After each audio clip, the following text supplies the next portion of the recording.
안녕하세요. 항상 채널을 시청만 하다가 문득 옛날 일이 생각나서 사연을 보내봅니다.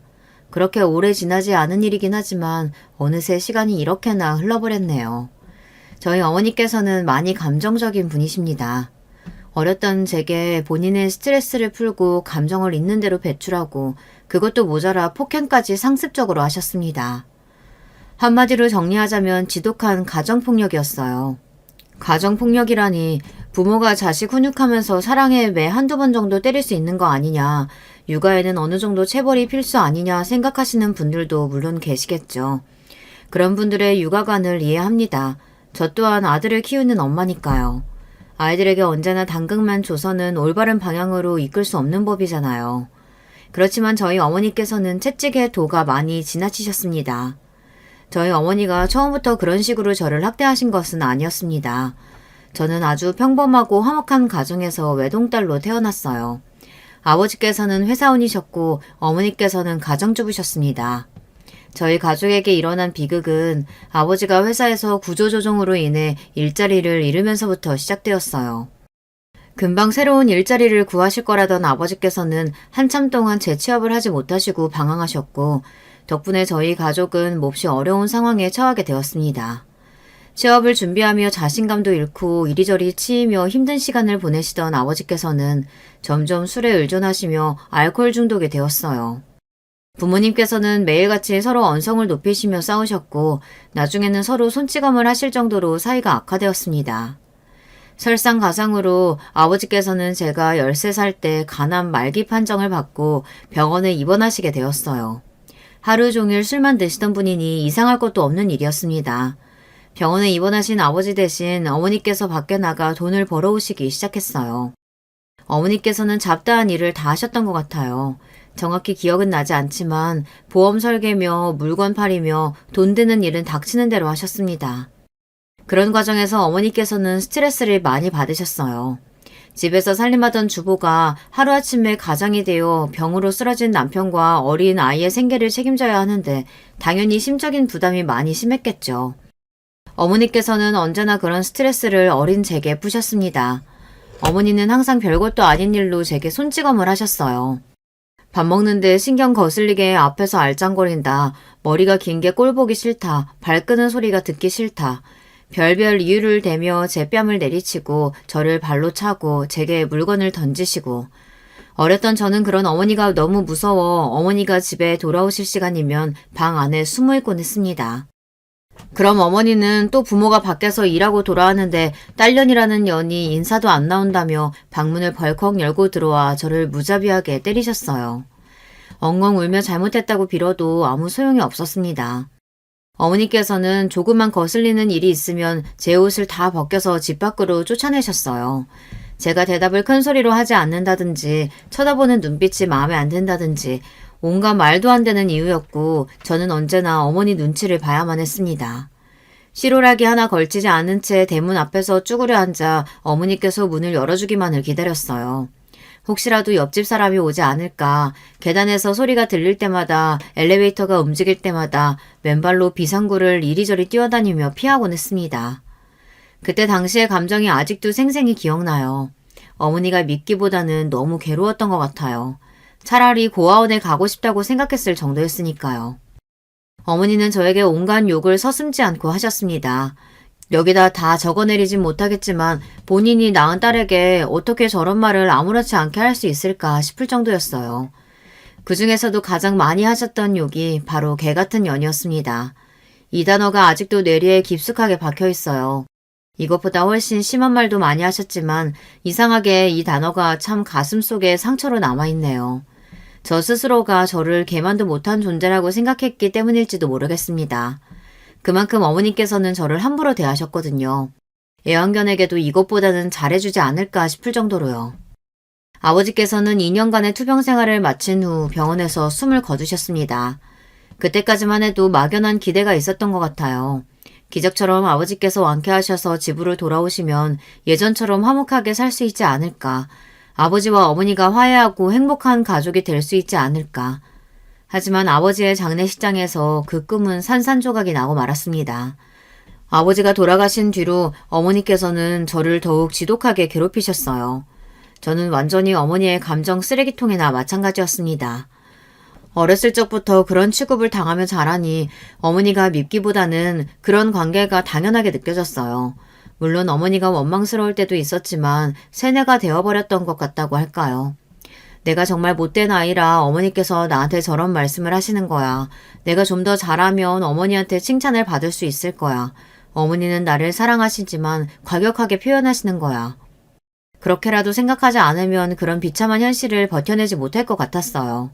그런 삐뚤어진 관계는 제가 성인이 되고 나서도 여전히 유지되었습니다.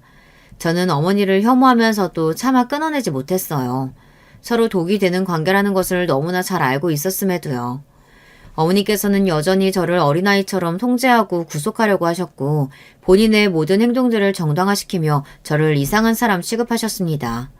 다른 집 부모와 자식들도 다 이렇게 산다. 네가 예민한 거다. 자식은 당연히 부모 말을 잘 따라야 하는 거다. 물론 자식이 부모 말 잘 따라야 하는 것은 맞는 말이죠. 하지만 어떻게 자식이 매사 부모 말에 무조건적으로 복종할 수 있겠습니까? 상습적으로 제 뺨을 내리치고 발로 차고 개만도 못한 취급을 하는 어머니 밑에서 어떤 존경심을 가질 수가 있었겠어요. 어머니는 항상 내가 너를 어떻게 키웠는데 너 때문에 내 인생이 이렇게 됐다 이런 말을 달고 사셨어요. 저는 항상 그런 말을 들으며 그럼 그냥 낳지 말지 그랬냐는 대답이 목 끝까지 차올랐지만 차마 내뱉지는 못했습니다. 그래도 어머니께서 저 하나만 바라보며 사셨다는 말은 어느 정도 진실이었어요. 실제로 저를 먹여 살리기 위해 온갖 일을 하시며 젊은 시절을 다 보내셨으니까요. 그런 어머니께 저도 나름대로 책임감을 느끼고 있었어요. 그리고 자식으로 해야 할 도리는 다 할 생각이었습니다. 대학에 가지 않고 바로 취업할 생각이었지만 생각보다 고졸이 일할 수 있는 곳은 많지 않았어요. 2년째 전문제를 나와 작은 규모의 IT 회사에 취업하였고 돈을 벌기 시작했습니다. 그러면서 제 인생에 대한 회의감이 많이 들었던 것 같아요. 인생에 아무런 낙이 없었거든요. 매일같이 회사에 출근해서 흥미에도 적성에도 맞지 않는 일을 하고 상사에게 혼나고 녹초가 되어 집에 돌아오면 상사보다 더한 어머니가 집에서 저를 구박하시고 지옥이 따로 없었어요. 이렇게 살 바에야 그냥 죽는 게 낫겠다 싶은 생각이었습니다. 어떻게 하면 어머니와의 관계를 조금이나마 변화시킬 수 있을까 고민하던 차에 어머니와 둘이 여행을 떠나보기로 했어요. 가까운 것보다는 멀리 떠나고 싶어 회사에 양해를 구하고 간신히 2주 휴가를 내고 유럽으로 여행을 갔습니다. 프랑스, 영국, 독일, 이탈리아. 여행 전부터 어머니께서는 썩 내키지 않아 보이셨지만 그래도 막상 여행을 시작하면 괜찮아지실 거라고 생각했어요. 하지만 여행 내내 어머니께서는 힘들다, 재미없다, 이런 걸 뭐하러 하냐, 기껏 어머니를 생각해서 준비한 여행이었는데 매사에 불평, 불만이었고 결국 저는 여행 중간에 참지 못하고 눈물을 터뜨렸습니다. 내가 이런 사람이랑 뭘 해보겠다고 이렇게 먼 타국까지 와서 이 수모를 겪고 있을까. 둘 중에 한 명만 노력한다고 뭐가 바뀌겠나 싶은 생각이 들었고 결국 남은 일정 동안 내내 호텔에만 누워 있었어요. 아무리 어머니를 이해하려고 노력해봐도 저는 어머니가 이해가 되질 않았습니다. 왜 저렇게 매사에 불만이 많은 걸까? 조금이라도 가진 것에 만족하고 긍정적으로 생각해 볼 수는 없는 걸까? 그래도 하나뿐인 가족이고 본인 배 아파 낳은 딸인데 잘 지내볼 생각이 전혀 없는 건가? 어머니와 함께 있는 순간순간 1분 1초도 빼놓지 않고 숨통이 막히는 기분이었고 점점 가라앉고 있는 것 같았습니다. 그런 제게 숨구멍을 만들어준 사람이 바로 남편이었어요. 남편은 제가 다니던 회사에서 함께 근무하는 동료였습니다. 어머니와의 여행을 준비하던 중 우연히 남편도 유럽으로 배낭여행을 다녀와 본 적이 있다는 사실을 알게 되어 이야기를 나누게 됐어요. 남편은 평소에 말수가 워낙 적고 존재감이 거의 없는 사람이었습니다. 학창시절 반에서 항상 책만 읽던 책벌레처럼요. 이전에는 서로 간단한 인사만 나눴을 뿐 한 번도 말을 섞어본 적이 없었습니다. 낯을 몹시 가리는 사람인가 싶었는데 생각보다 말도 잘 통하고 본인이 다녀와 본 식당이며 관광지들의 정보를 정리해서 제게 성심성의껏 알려주기도 하고 여러모로 괜찮은 사람이다 싶었어요. 비록 여행은 성공적이지 못했지만 남편을 위한 기념품을 사오기도 했고 고마운 마음이 있어서 제가 먼저 밥 한 끼를 사겠다고 했습니다. 식사가 끝나고 시간이 늦어지니 자연스럽게 술도 한잔 하게 되었고 남편의 가정 환경에 대해서도 듣게 되었어요. 남편도 저 못지않게 참 어려운 삶을 살아왔더라고요. 남편의 부모님께서는 남편이 어렸을 적에 이혼하셨고 남편도 부모님의 사랑과 따스한 보살핌이 거의 없다시피 한 유년 시절을 보냈다고 했습니다. 이혼 후 어머니와 둘이서 함께 살게 되었는데 남편의 어머니는 남편에게 관심도 없고 거의 방치하다시피 아이를 키웠다고 해요. 그러다가 새로운 남자를 만나 재혼을 하게 되면서 남편은 외할머니에게 맡겨졌고 외할머니는 몸이 몹시 불편하신 분이었다고 합니다. 사실상 본인 몸 하나 제대로 건사하기도 힘들 정도였다고 해요. 남편이 아버지에게서 양육비를 매달 받긴 했지만 그 돈은 전부 어머니가 중간에서 가로채고 실질적으로 남편을 돌보고 있는 외할머니에게 돌아오는 돈은 단 한 푼도 없었다고 합니다. 그런 어려운 상황에서도 외할머니께서는 남편을 잘 보살펴 주려고 노력하셨다고 해요. 그렇지만 얼마 지나지 않아 외할머니가 돌아가시게 되면서 남편은 아버지 품으로 돌아가게 되었습니다. 아버지께서는 재혼을 하시지는 않았지만 어머니와 마찬가지로 어린 남편을 거의 없는 사람 취급하셨다고 해요. 남편이 어머니를 많이 닮았다고 하더라고요. 남편을 보면 어머니가 생각난다며 자주 짜증을 내셨다고 합니다. 본인 인생은 이렇게 만들어 놓고 그 여자는 다른 남자랑 결혼해서 히히덕거리며 잘 산다니 말도 안 된다. 넌 내 인생의 저주나 다름없다. 너 같은 건 태어나지 말았어야 했다. 아버지께서는 술을 마시고 돌아와 어린 남편에게 험악한 말들을 쏟아내셨고 그런 환경에서 자랐으니 당연히 자신감도 없고 매사에 소심한 성격이 되었다고 해요. 학창시절 내내 제대로 된 친구 하나 사귀지 못했던 남편에게 유일한 친구는 바로 컴퓨터였습니다. 집에 아주 낡고 오래된 컴퓨터가 하나 있었는데 남편은 학교가 끝나면 바로 컴퓨터 앞으로 달려가 온라인 채팅으로 친구도 사귀고 웹서핑을 하며 인터넷을 탐험하는 것이 유일한 즐거움이었다고 해요. 그래서 자연스럽게 컴퓨터가 좋아졌고 결국 IT 회사에까지 취업하게 된 것이었습니다. 남편은 컴퓨터 채팅이나 게임으로 만난 사람들과는 문제없이 소통했지만 현실 세상에서 진짜 사람들과 면대면으로 소통하는 것에는 어려움을 겪었다고 해요. 유럽으로 여행을 떠났던 것도 그런 본인의 모습을 바꾸기 위해서 큰맘 먹고 도전했던 것이라고 하더라고요. 매사에 너무 자신감이 없고 낯선 사람들 앞에서는 기가 죽는 본인의 모습을 바꾸고 싶었다고 합니다. 그 여행을 계기로 어느 정도 낯가림이 사라지긴 했지만 여전히 타인을 대할 때는 불편함이 있었는데 신기하게 저와 이야기할 때는 마음이 편하다고 했어요. 그렇게 저와 남편은 점점 더 가까워졌습니다. 둘 다 부모에게 사랑받지 못하고 자란 사람들이었으니 공통점이 참 많았어요. 남편은 취업한 후로 아버지와 거의 연락을 끊고 살고 있었습니다. 아버지께서는 몇 년 전에 재혼을 하셨는데 새로운 부인에게도 남편보다 2살 어린 아들이 있다고 했어요. 사실상 한두 번 만나서 밥 먹어본 것이 끝이었고 가족보다는 남남 같은 사이라고 했습니다. 그쪽 식구들도 남편에게 특별한 일이 없으면 연락을 하지 않는다고 했고요. 남편도 먼저 연락할 생각이 없다고 했습니다. 아버지와 그리 끈끈한 사이도 아니고 그 가족들과도 마찬가지라고요. 앞으로도 굳이 가까이 지낼 생각이 없다고 했어요. 저는 그때까지도 어머니와 한 집에 같이 살고 있었는데 그런 남편이 안쓰러우면서도 한편으로는 참 부러웠습니다. 아직까지 어머니 그늘 밑에서 살고 있는 저와는 다르게 남편은 그래도 부모에게서 벗어나 독립을 한 것 같아 보였거든요.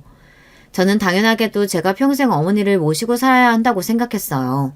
결혼 같은 거는 꿈에서나 가능한 일이었기에 남편에게 호감이 생겼음에도 쉽사리 다가갈 수 없었습니다. 남편은 그런 제 마음을 눈치챈 건지 제게 먼저 진지한 만남을 제안했어요. 나 앞으로도 우리 엄마 계속 모시고 살아야 돼. 오빠한테까지 그런 짐 지우고 싶지 않아. 저는 그런 남편의 제안이 고마웠지만 차마 염치가 없어 받아들일 수가 없었어요. 하지만 남편은 그런 제게 괜찮다, 어머니 모시고 살아도 상관없다며 저를 설득했고 결국 교제를 시작했습니다. 스스로 염치 없다는 걸 잘 알고 있었지만 누군가에게 기대고 싶은 마음이 컸어요. 남편을 만나면서 제 인생에 드디어 행복이라는 게 찾아왔는데 그걸 잃고 싶지가 않았거든요. 남편은 정말 좋은 사람이었습니다.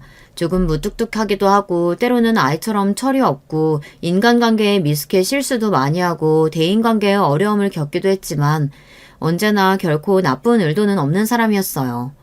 사이가 깊어질수록 이 남자와 결혼하고 싶다는 생각이 들었고 남편도 마찬가지였는지 저희 둘은 미래를 약속하게 되었습니다.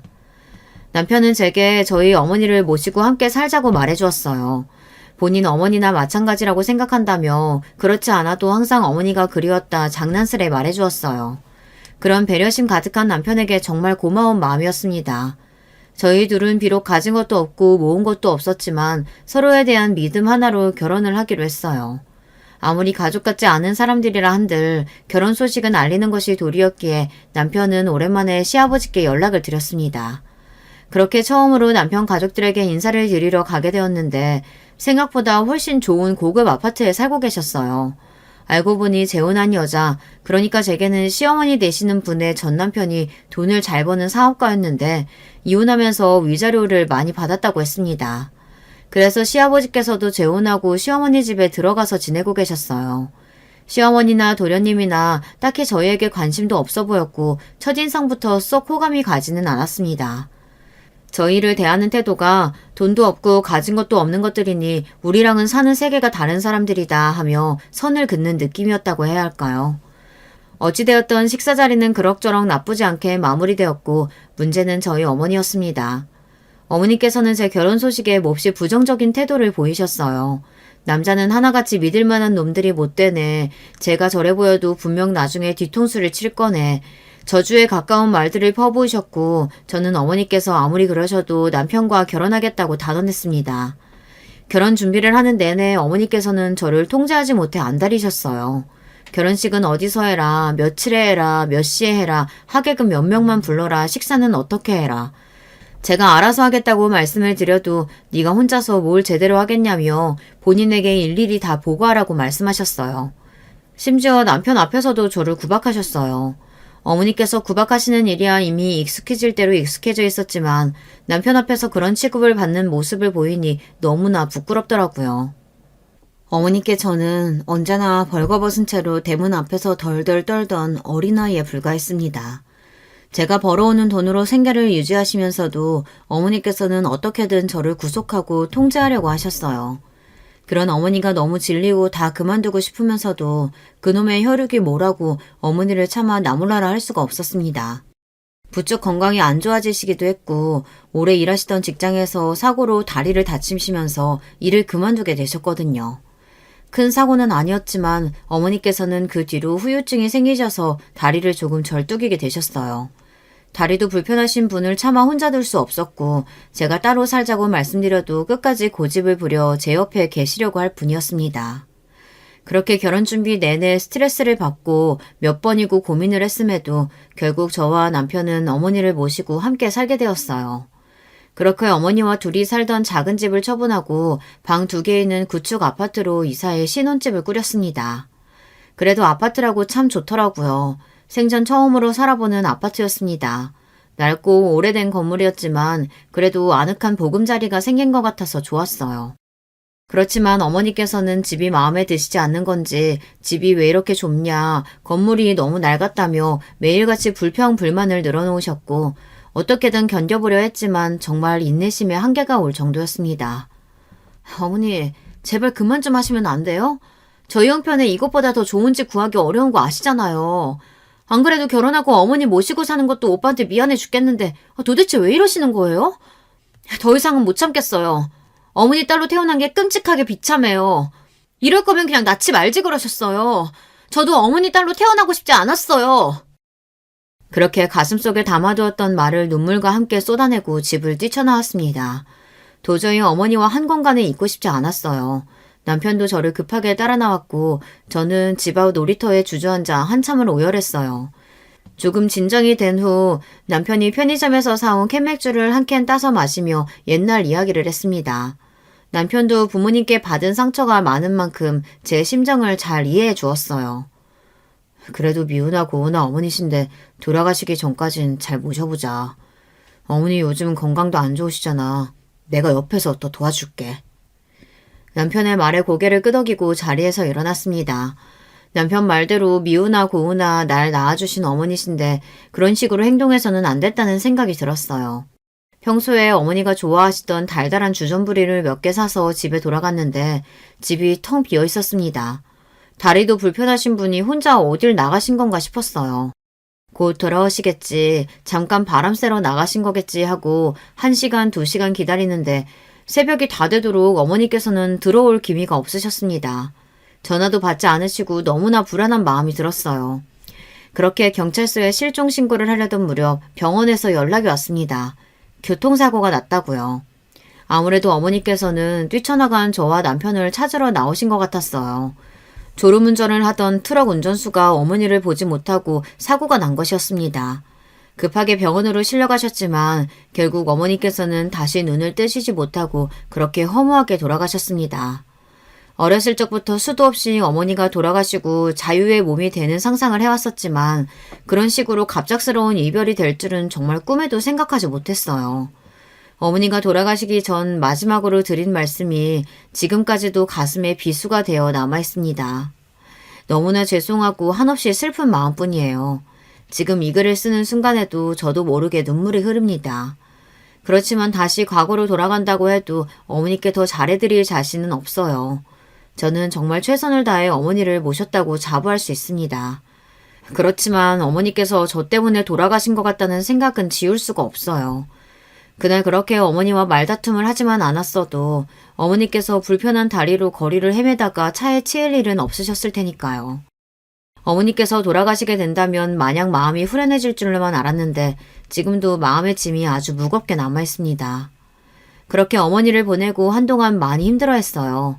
남편이 그런 제 옆에서 많이 도와줬고 점점 마음의 안정을 찾아가던 차에 아이를 임신하게 되었습니다. 솔직히 좀 겁이 났어요. 내가 좋은 부모가 될 수 있을까? 평생 보고 배운 거라곤 어머니께서 제게 하셨던 행동들밖에 없는데 저도 모르게 아이에게 집착하고 통제하려 들지 않을까? 뱃속에 아이를 품고 있으니 어머니 생각이 많이 났습니다. 어머니도 날 이렇게 10달 동안 품고 계셨겠지. 그동안 무슨 생각을 하셨을까? 그래서 저는 산모 수첩을 쓰기 시작했어요. 매일매일 생각을 기록하고 아이가 태어나면 좋은 엄마가 되어야지 생각하면서요. 저희 아이의 태명은 선물이었어요. 임신한 사실을 알게 된 날이 제 생일이었거든요. 어머니가 돌아가시고 힘든 시간을 보내던 제게 선물같이 찾아와준 아이라서 선물이라고 부르기로 했습니다. 선물이는 별 문제 없이 잘 자랐어요. 입덧이 지독하게 심하긴 했지만요. 임신 중기가 되자 좀 줄어들긴 했지만 그래도 임신 기간 내내 입맛이 없고 잘 먹지를 못했습니다. 남들은 임신하면 다들 살이 찐다던데 저는 거의 못 먹어서 살이 빠질 정도였습니다. 입에서 신물이 나와 뭐든 너무 먹기 힘들었는데요. 선물이를 생각해서 억지로 꾸역꾸역 먹었던 기억이 나요. 30주가 접어들 무렵 어느 날 밤 배가 사르르 아프면서 자궁이 수축하는 게 느껴졌습니다. 배 뭉침이 많이 심했고 곧 괜찮아질 줄 알았는데 뭉침이 잦아들질 않아 결국 퇴근한 남편과 함께 병원을 찾았어요. 병원에서는 주수에 비해 수축이 너무 심하다며 수축 억제제를 맞으면서 하루 이틀 경과를 지켜봐야 한다고 했습니다. 수축 억제제를 맞으니 숨도 차고 손도 덜덜 떨릴 정도로 부작용이 심했습니다. 그렇지만 그런 와중에 가장 걱정되는 것은 선물이었습니다. 내가 뭘 잘못했나, 이러다 선물이가 잘못되면 어떡하지, 속이 안 좋아도 밥 좀 제대로 챙겨 먹을걸. 그동안의 제 행동이 하나하나 전부 다 걱정되었어요. 남편은 그런 제게 제 잘못이 아니라며 위로해줬지만 약을 계속 맞는데도 수축은 줄어들 기미가 보이지 않았고 매일 밤 눈물로 지새웠습니다. 내가 좋은 엄마 자격이 없어서 이렇게 어려움을 겪는 건가 싶었어요. 수축은 계속해서 잦아들지 않았고 결국 하루 이틀 지켜본다던 입원은 일주일이 넘어갔습니다. 입원 내내 제가 할 수 있는 것은 누워서 핸드폰을 들여다보는 일밖에 없었어요.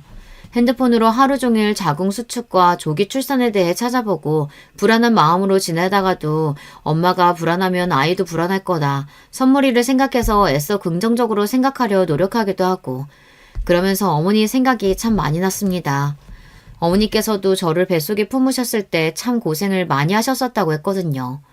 만약 어머니가 살아계셨으면 지금 날 보고 어떤 말을 해주셨을까?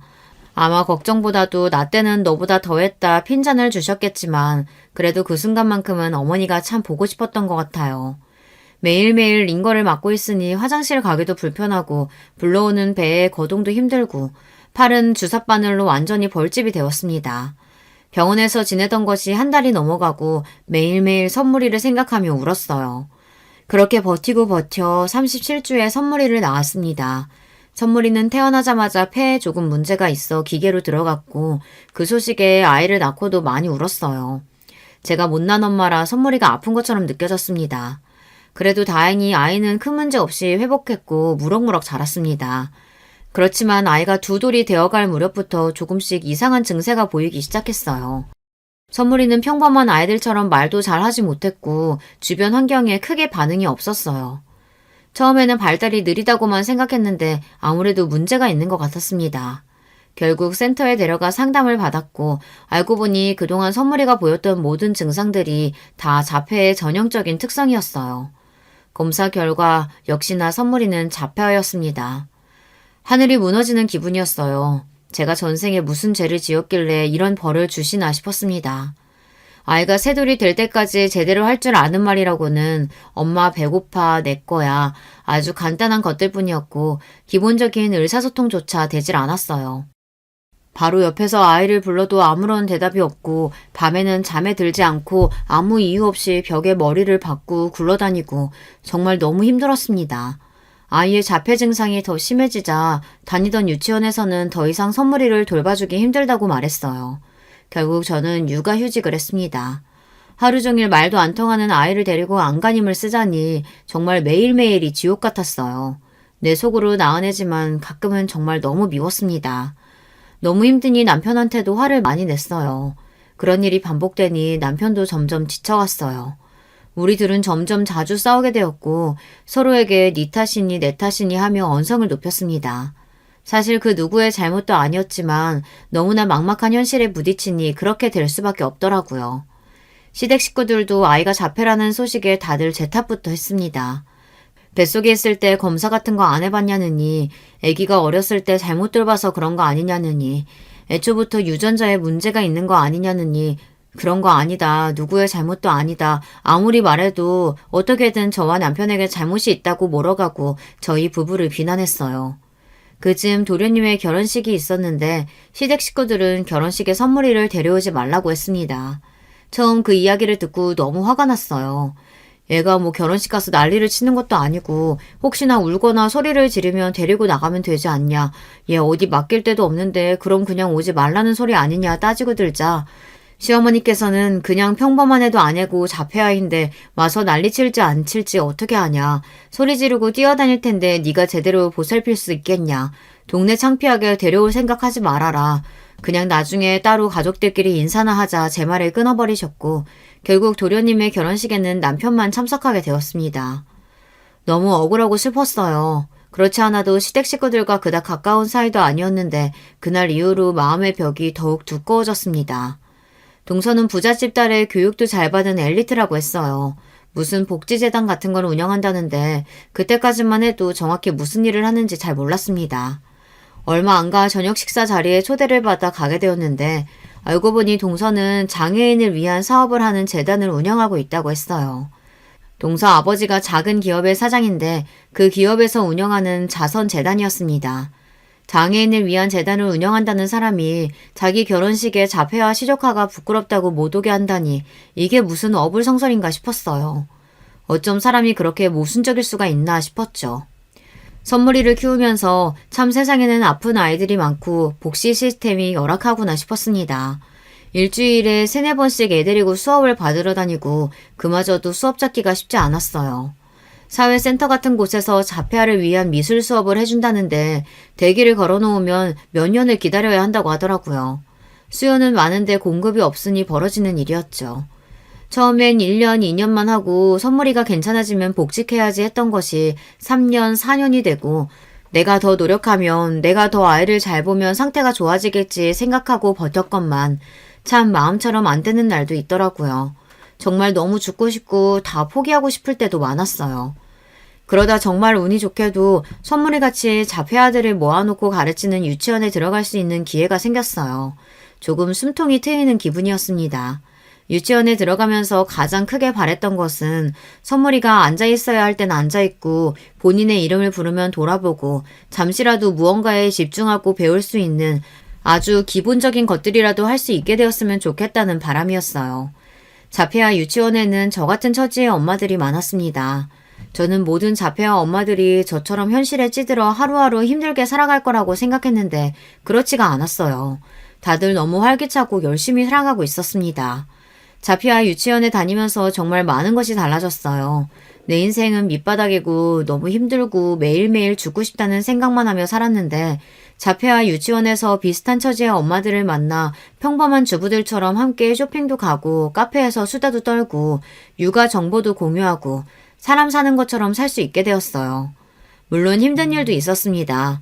자폐아 유치원이다 보니 수업이 잘 진행되지 않는 날도 많고 사고가 나기도 하고 아이들끼리 자주 다투기도 했어요. 그래도 다들 비슷한 처지의 엄마들이니 각자 아이의 실수도 잘 이해해주고 서로 보듬어주며 점점 사이가 끈끈해졌습니다. 그 중에 가장 친하게 지냈던 언니가 있었는데 선물이보다 1살 많은 남자 자폐아를 키우는 엄마였어요. 저와 2살 터울이었고 사는 곳도 가까워서 가장 자주 만나고 속에 있는 얘기도 많이 터놓고 지냈습니다. 언니는 아이가 자폐아인 걸 알고 난 후로 남편과 많이 싸웠고 결국 합의점을 찾지 못해 이혼을 했다고 했어요. 실제로 자폐 부모 중에는 이혼한 사람들이 많아요. 저와 남편도 한때는 정말 갈라서 자고 진지하게 이야기한 적도 있었습니다. 자폐아를 키우다 보면 은근히 돈이 많이 들어가요. 각종 프로그램도 프로그램이고 자폐아 유치원도 보통 유치원보단 원비가 훨씬 비쌌습니다. 물론 시설에 따라 다르겠지만요. 보통 부모들 중 한 명이 완전히 하루 종일 붙어서 아이를 보살피다 보니 외벌이 가정인 경우가 많은데 혼자서 버는데 아이에게 들어가는 돈은 평범한 아이보다 훨씬 많으니 다들 그렇게 형편이 넉넉할 수가 없었어요. 언니는 그나마 우리 중에 형편이 제일 나았지만 전 남편이 잘 나가는 변호사라 영육비를 많이 받는다고 했어요. 그래서 종종 저희 부부에게 돈도 빌려주고 간간히 밥도 사주고 했어요. 다들 하루 벌어 하루 먹고 살기도 빡빡한 사람들이었기에 서로서로 돕는다는 게 이런 거구나 느꼈습니다. 서로 어려운 처지에 있으니 더욱 끈끈하게 느껴졌어요. 든든한 동료들이 생긴 기분이었습니다. 그러던 어느 날이었어요. 그날은 센터에서 미술 수업을 받는데 그날따라 선물이가 말도 너무 안 듣고 난리를 쳐서 온몸에 물감을 뒤집어 쓴 채로 지친 몸을 이끌고 집에 돌아왔는데요. 웬일로 남편이 먼저 집에 와 있었어요. 남편은 집에 돌아온 저를 바로 얼싸안고 빙글빙글 돌았습니다. 도대체 왜 그러냐 물어보니 남편은 이제 우리 벼락부자가 됐다고 소리를 쳤어요. 그래서 도대체 그게 무슨 말이냐, 복권이라도 당첨됐냐 물어보니 혹시 비트코인이라고 들어봤냐고 물어보더라고요. 네, 여러분이 아시는 그 비트코인이요. 요즘에야 하도 유명해져서 모르는 사람이 없다고 하지만 당시만 해도 아무도 아는 사람이 없었습니다. 남편은 신나서 막 이야기를 하는데 남편이 무슨 소리를 하는지 도통 알아들을 수가 없고 하루 종일 구르다 오느라 피곤하지 몸은 젖어서 찝찝하지 알겠으니 애 좀 봐달라고 하고 씻고 그냥 잠에 들어버렸던 기억이 나요. 얼마 지나지 않아 뉴스에서 시끄럽게 떠들어대는 걸 보고 남편이 통장에 찍힌 돈을 보여주고 나서야 실감이 났던 것 같습니다. 어렸을 적부터 그렇게 컴퓨터만 끼고 살던 사람이라 호기심에 몇만 원 정도 사놓았던 코인이 말도 안 되는 금액으로 불어난 겁니다. 인생 살면서 제게는 항상 불행한 일만 있었는데 살다 보니 이런 행운도 찾아오는구나 싶었어요. 남편은 그동안 고생 정말 많았다며 우리 이제 좀 더 편하게 살자. 선물이 좋은 가정교사도 붙여주고 더 좋은 치료도 받고 당신도 이제 하루 종일 선물이 따라다니면서 스트레스 받지 말고 좀 쉬자고 했어요. 하늘이 제게 내려주는 2번째 선물 같았습니다. 첫 번째 선물을 잘 보살피느라 고생 많았으니 잘했다며 2번째 선물을 주시는 거라고 생각했어요. 남편은 아이처럼 신나서 어디로 이사 갈까 무슨 차를 살까 고민하기 시작했고 저도 비싸서 쳐다도 못 봤던 교육시설이나 가정교사들을 알아보기 시작했습니다. 유치원을 그만둔다고 하니 다들 무슨 일 있냐면서 걱정을 했어요. 솔직히 얘기해봤자 좋을 일 없을 것 같아 유치원 사람들에게는 그냥 멀리 이사가게 되었다고 둘러댔습니다. 아무리 동료같이 끈끈하게 지내던 사이라고 해도 굳이 말하고 다닐 필요는 없다고 생각했어요.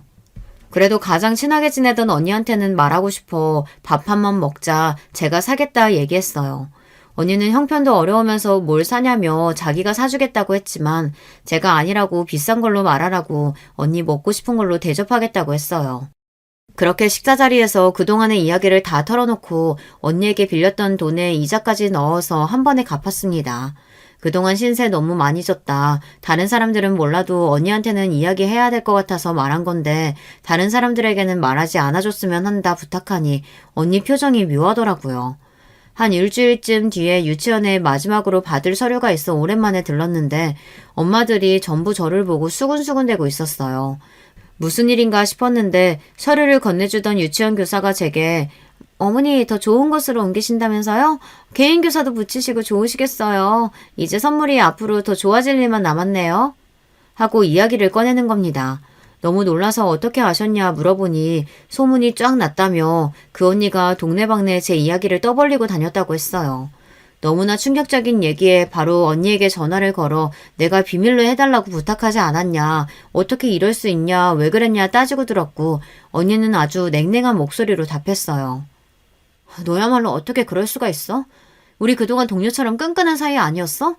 돈 좀 생겼다고 그렇게 바로 애 데리고 나가는 게 맞니? 넌 남은 애들 불쌍하지도 않아? 돈이 생기면 다니던 유치원에 투자를 해주거나 가족처럼 지내던 애들을 위해 써줄 생각을 해야지. 네 아들만 좋은 시설에서 좋은 교육 받으면 다니? 난 지금까지 우리가 그 정도 사이라고 생각 안 했어. 돈 좀 많아졌다고 그렇게 홀랑 도망가는 사람 친구도 아니라고 생각해. 그러니 앞으로 연락할 필요 없어. 여기 다른 엄마들도 다 나랑 똑같은 생각이니까 너 혼자 잘 먹고 잘 살아라. 말문이 턱 막히고 뭐라고 설명할 수 없는 기분이었어요. 그렇게 한마디 제대로 답조차 못하고 전화를 끊었는데 집에 돌아오는 내내 마음이 너무나 복잡했어요. 내가 정말 이기적인 건가? 언니 말처럼 끈끈하게 동료처럼 지내던 사람들이었는데 한편으로는 죄책감이 느껴지기도 하고 한편으로는 내가 그렇게 큰 잘못을 했나? 사람이라면 다들 나처럼 행동하지 않을까? 그동안 그렇게 고생하면서 살았는데 혼자서 이 정도 행복도 맛보지 못하는 건가? 억울한 마음도 크고. 한참을 고민하다 결국 남편과 상의해서 선물이가 다니던 유치원에 기부를 하기로 했습니다.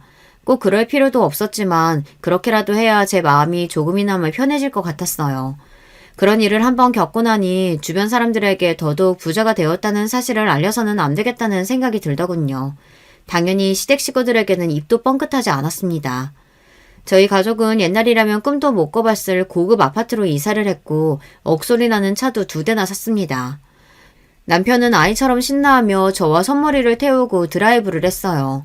그렇게 순수하게 기뻐하는 남편의 모습은 연애할 때 이후로 처음 보는 것 같았어요. 남편은 새 차에 신나했지만 저는 그래도 제가 항상 타고 다니던 낡은 마티즈가 좋았습니다. 선물이 자폐 진단받고 회사 그만두고 애 데리고 이곳저곳 다닐 곳이 많이 생겨서 그때 면허 따고 처음으로 산 차였어요. 많이 낡긴 했지만 그만큼 항상 붙어 다니고 정도 많이 든 차였는데 저는 딱히 차에 대한 욕심도 없었고 화려한 차를 끌고 다녀봤자 사람들 이목만 끌 것 같아 남편이 차를 바꿔주겠다고 했지만 거절했습니다. 돈이 다가 아니라지만 돈이 있으니까 참 좋긴 했어요.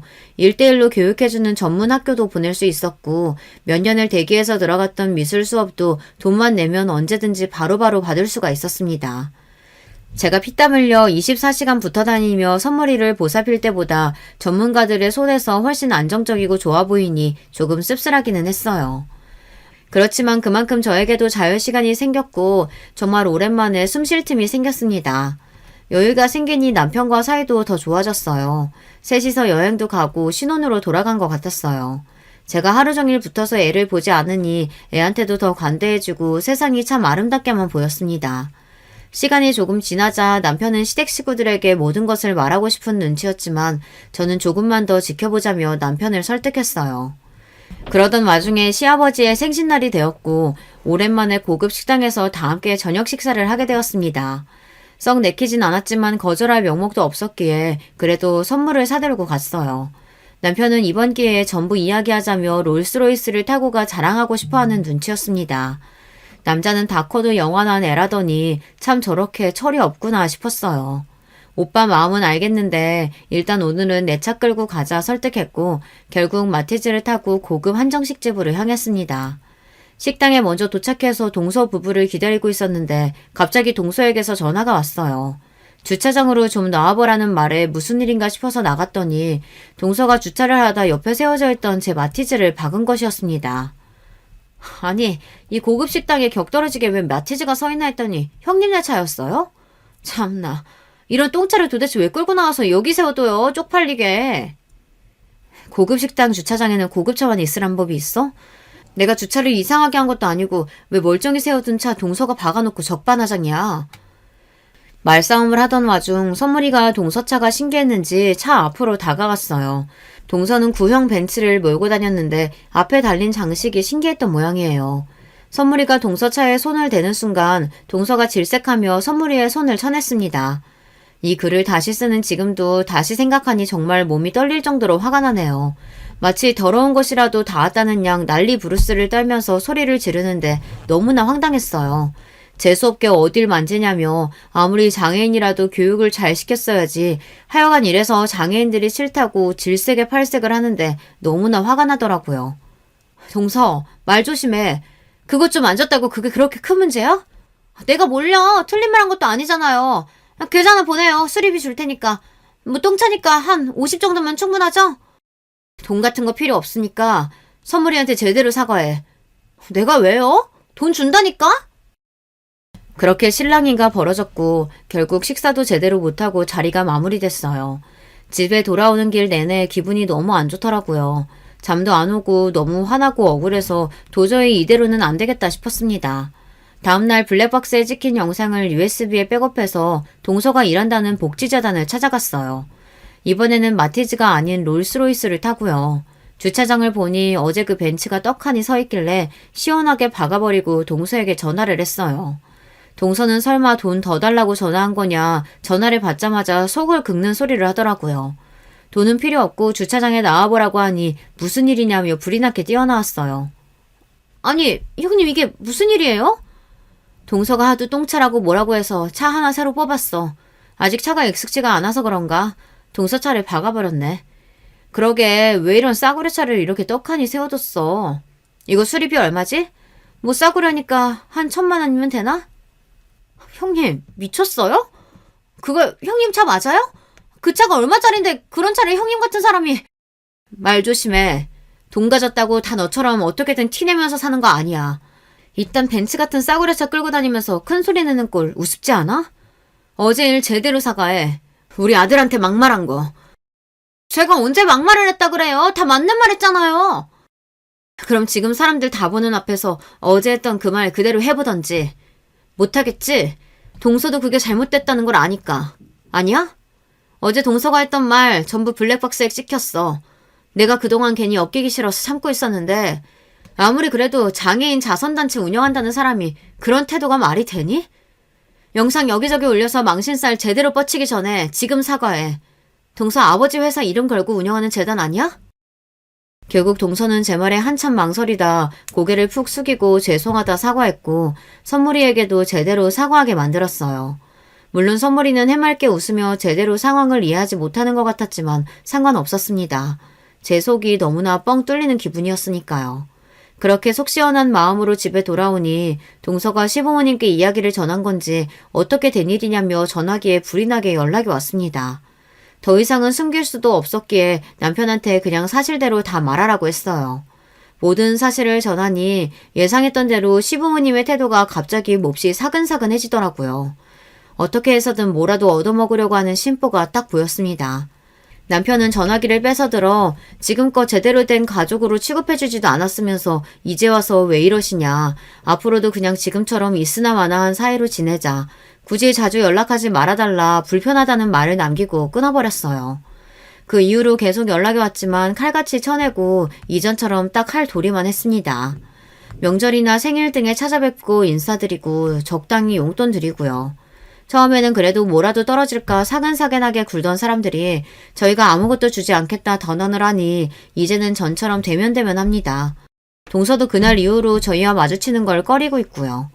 지금은 시간이 꽤 흘러서 그때의 감정이 많이 무뎌지기도 했고 선물이도 상태가 많이 좋아졌어요. 시원하게 복수해버리고 싶은 마음은 조금 있었지만 지금은 그냥 더 이상 그 사람들과 엮이고 싶지 않은 마음이 큽니다. 선물이 엄마로 살기만 해도 바쁘거든요. 남편에게는 항상 고맙고 미안한 마음입니다. 물론 미울 때도 많았지만 그래도 남편이 있어 지금 이 자리까지 올 수 있었으니까요. 앞으로도 인생은 어떻게 흘러갈지 모르는 법인데 부디 우리 가족 모두에게 큰일 없이 평탄하게 여생을 살아갈 수 있길 바래요. 마지막으로 이 글을 빌어 선물이에게 짧게 편지를 쓰고 싶습니다. 우리 선물이 부족한 엄마 만나서 그동안 정말 고생 많이 했어. 선물이를 미워할 때도 많았고 원망할 때도 많았지만 한 가지 절대 변하지 않는 사실은 엄마는 선물이를 너무나 사랑한다는 사실이야. 앞으로도 영원한 네 편이 되어 엄마가 눈 감는 날까지 널 지켜줄게. 하늘에서 내려온 우리 선물, 앞으로도 행복하게 건강하게만 지내자. 엄마가 많이 사랑해. 안녕하세요. 저는 경기도 성남에 거주하고 있는 40대 부록 나이의 여자예요. 사람 나이가 40 정도 되면 이제 유혹에 흔들리지 않게 된다 해서 부록이라고 칭한다고 하는데 과연 저는 그 호칭에 걸맞은 사람일까 싶어서 스스로도 궁금해지네요. 확실히 20대, 30대일 적보다 세상을 바라보고 생각하는 자세가 달라진 것 같긴 합니다. 모쪼록 좋게 봐주시면 고맙겠습니다. 먼저 밝히는 점은 제가 입양아 출신이라는 거예요. 저는 4살 되던 해에 보육원에 버려졌어요. 그래서일까요? 한간에 미운 4살이라는 표현이 있잖아요. 아이 키우다 보면 4살 때가 투정이 심해서 부모 입장에서 힘들다는 거죠. 그런데 저는 그 표현을 들을 때마다 심장이 철렁 내려앉습니다. 제가 다름 아닌 4살 나이에 버림을 받아서 그런 것 같아요. 친부모님 얼굴은 솔직히 기억이 없어요. 그래서 남은 추억 역시 없고요. 하지만 버림받았다는 좌절감만은 그 어린 나이에도 뚜렷하게 있었네요. 그리고 제가 7살 되던 해에 새로운 부모님을 만났습니다. 저는 제 친정 엄마께서 저에게 따스한 미소로 손을 내밀어 주셨던 그날을 절대 잊을 수 없어요. 미니야, 아줌마 저번에도 몇 번 봤지? 아줌마 여기 올 때마다 우리 미니 주려고 예쁜 인형도 사오고 맛있는 과자도 사오고 그랬었는데. 네, 알아요. 지난번에 초콜릿도 주셨잖아요. 그리고 저 아줌마 누군지 알아요? 어머, 그래? 선생님이나 아니면 원장님께 들어서 아는 거려나? 우리 미니가 아는 나는 누군지 궁금하네. 아줌마는 부자예요. 엄청 좋은 차 타고 다닌다고. 그래서 아줌마가 오면 원장님이 웃고 있는 거라고 언니 오빠들이 얘기하는 거 다 들었어요. 엄마께선 재밌다는 듯 웃으시더니 제 머리를 쓰다듬어 주셨고 이내 제게 손을 내미셨습니다. 저는 그 손을 붙잡고 보육원 뒷길을 함께 산책했었는데요. 어린 마음에도 설레고 떨렸습니다. 제 나이 7살의 봄이었죠. 그리고 그해 단풍이 서서히 물들기 시작하던 가을에 저는 입양됐죠. 제게 친절하셨던, 보육원에 종종 들러 직접 봉사활동도 하셨던 그 부자 아줌마는 제 엄마가 되셨어요. 모두가 저를 부러워했어요. 입양되어 보육원을 떠나던 날 저는 난생 처음으로 태어나길 잘했다는 생각을 했네요. 성민이로 살아왔던 제가 박민이가 되어서 초등학교에 들어갔습니다. 부자라고 알려진 그대로 집안은 꽤 부유했죠. 이런 부잣집에 제가 들어가서 딸로 살아도 되는 걸까 싶은 고민이 그 어린 나이에 계속 들었을 정도였어요. 믿어지지 않았죠. 앞으로 네가 살 집이고 넌 우리 집 식구야. 그 사실만 명심하면서 살면 돼. 알았지, 우리 막내딸? 네, 감사합니다, 엄마. 엄마는 웃으면 인상이 환해지는 분이셨고 무표정하게 계실 땐 왠지 모를 카리스마가 은은하게 풍기는 분이셨어요. 이런 멋진 분의 딸로 살아갈 수 있어서 저는 세상에서 제일 가는 행운아라고 생각했죠. 아빠는 살갑거나 다정한 분은 아니셨지만 저를 딸로 여겨주셨고요. 제 위로는 언니와 오빠가 있었는데 둘 다 저를 괴롭히거나 텃세를 부리는 것 하나 없이 처음부터 친절했던 것으로 기억합니다. 그런 잡음을 내기엔 언니와 오빠가 저와 나이 터울이 크기도 했죠. 저를 늦은 나이에 입양하신 게 아니라 친정엄마께서는 언니와 오빠를 일찍 낳으신 경우였어요. 엄마가 21살일 때 언니를 낳으셨으니까요. 제가 중학교 입학을 앞두고 있었을 때 관련된 이야기를 해주신 적이 있었죠. 그때 한창 대학생활 하던 중이었는데 덜컥 뱃속에 생명이 들어섰으니 집안이 뒤집어졌고 난 소중한 생명을 포기할 수 없어서 다른 걸 포기하기로 했어. 대학도 휴학계 냈고 유학 가기로 돼 있던 건 없던 일이 돼버렸지. 엄마, 너무 젊고 어릴 때였는데 아쉽거나 후회되진 않았어요? 아쉽지 않았다면 거짓말이겠지. 하지만 후회는 안 했어. 내가 우리 미니를 내 딸 삼기로 결심하고서 한 번도 후회하지 않았듯이. 나는 내 자식들이 가장 우선이고 중요해. 외갓집이 지역 유지로 꼽힐 만큼 탄탄한 집안이었고 특히 엄마께서 어렸을 때부터 영특하셔서 집안의 기대가 컸다네요. 그래서 엄마께서는 이른 나이에 혼전 임신이라는 변수만 안 겪으셨어도 아마 다른 걸 물려받고 다르게 사셨을 뿐이에요. 하지만 상황이 그렇게 되면서 집안에서 미운털 벗긴 신세가 되셨고 거의 육아에만 집중하며 사셨죠. 보육원 봉사를 직접 다니신 것만 봐도 알 수 있듯 아이들을 워낙 좋아하고 아량이 넓으신 분이라 사람 안 쓰고 손수 언니와 오빠를 즐겁게 키우셨다고 해요. 친정 부모님은 8살 차이에 부부셨는데요. 조금은 형편이 어려운 집안에서 나고 자란 아빠께선 대학을 나오시고 취직하신 이후에도 가족들에게 생활비를 대주고 빚을 갚아주고 이러느라 시달리셨대요. 그러셨던 분이 엄마와 결혼하시게 되면서 특수장비의 외판을 제작하는 공장을 맡아 운영하게 되셨습니다. 원래 엄마의 사촌오빠 되시는 분께서 집안 자금으로 시작하셨던 거래요. 성공적으로 안착이 되자 다른 걸로 옮겨가게 되셨고 친정아빠에게 넘겨주신 거였죠. 대단한 수익이 나는 건 아니었지만 집안에 원체 돈이 있는 편이니까 여유롭게 굴러갔어요. 언니는 대학을 미국으로 갔는데 아예 거기서 눌러 살게 됐고요. 오빠는 원래 평범하게 경영학 공부를 하며 취미로 사진 찍으러 다니던 사람이었는데 집안 상황이 급변하면서 지인들이 있는 일본으로 건너가 그곳에서 음식도 배우고 식당에서 일도 하고 돈 받고 사진 찍으러 다니면서 그렇게 살았습니다. 급변한 집안의 사정은 불행하게도 이어진 부도였습니다. 불행은 한꺼번에 파도처럼 밀려온다더니 딱 그랬어요. 제가 고등학교 재학 중이었는데 집에는 드라마에서나 봤던 빨간 딱지가 덕지덕지 붙었고요. 돈 내놓으라고 소리 지르는 빚쟁이들이 집 앞에 늘 죽치고 있었습니다. 저는 그때 뭣도 모르던 때였으니까 현금 운용이 불안하게 돌아가더니 이럴 줄 알았다는 등 전부 다 알거지가 돼서 길바닥에 나앉게 됐다는 등 이런 이야기들이 처음엔 와닿지 않았어요. 하지만 친정엄마께서 처음으로 아빠를 향해 소리 지르는 모습을 보고 나서 집안에 닥친 비극이 피부로 느껴졌습니다. 당신이 제대로 하는 게 뭐야? 애초에 내가 그걸 맡아서 했으면 이렇게까지 오지도 않았어. 오히려 집안 위기를 타파할 열쇠를 내가 가지고 있었겠지. 근데 무능한 당신이 그 일을 맡아서 해서 모든 게 망쳐진 거야, 알아? 그럼 처음부터 나한테 그 일을 안 맡겼으면 됐잖아. 여자는 중책을 단독으로 맡아서 할 수 없다고 보수적으로 나왔던 건 바로 네 집안 사람들이잖아. 그래놓고 왜 이제 와서 내 탓을 하고 자빠졌어? 뭐? 네 집안 사람들? 우리 집안 덕분에 여태까지 잘 누리고 잘 살았으면서 은혜도 모르나 봐. 말 한번 곱게 한다. 정말 교양 넘친다, 당신. 비꼬지 마. 지금까지 은연중에 나 깔보고 얕잡아보고 무시하고 네 집안 사람들이 나한테 그렇게 해왔던 걸 내가 몰라서 가만히 있어왔던 줄 알아? 너도 똑같아. 결국은 속으로 날 우습게 여겨왔지? 없이 자란 놈이니까 무시 정도는 해도 된다고 속으로 그렇게 여기면서 살아왔겠지. 내가 그 속을 다 알고 있어. 그건 당신 자격지심이고 당신 모난 부분인 거야. 그걸 왜 나랑 우리 집안 사람들한테 전가해? 지겨워. 정말 지긋지긋해. 아무것도 모르던 나이에 나를 꼬드겨서 여기까지 오게 한 당신이라는 존재가 나는 너무 저주스러워. 엄마께서 울부짖는 모습을 몰래 훔쳐본 저는 큰 충격에 휩싸였어요. 그날 이후론 부모님을 예전처럼 바라볼 수 없었죠. 2층짜리 단독주택은 더 이상 우리 가족의 보금자리가 아니었습니다. 투룸짜리 작은 빌라로 이사가게 됐죠. 저는 고등학생이었기 때문에 이른 아침부터 아주 늦은 밤까지 학교에 머물렀어요. 자정이 다 돼서야 집에 왔고 아침 해가 뜨자마자 등교 준비를 했죠. 집에 있기 싫어서 더 서둘러 나가고 굼뜨게 들어온 측면도 있었습니다. 그렇게 학교에서 오래 있었지만 저는 대학에 갈 생각은 없었어요.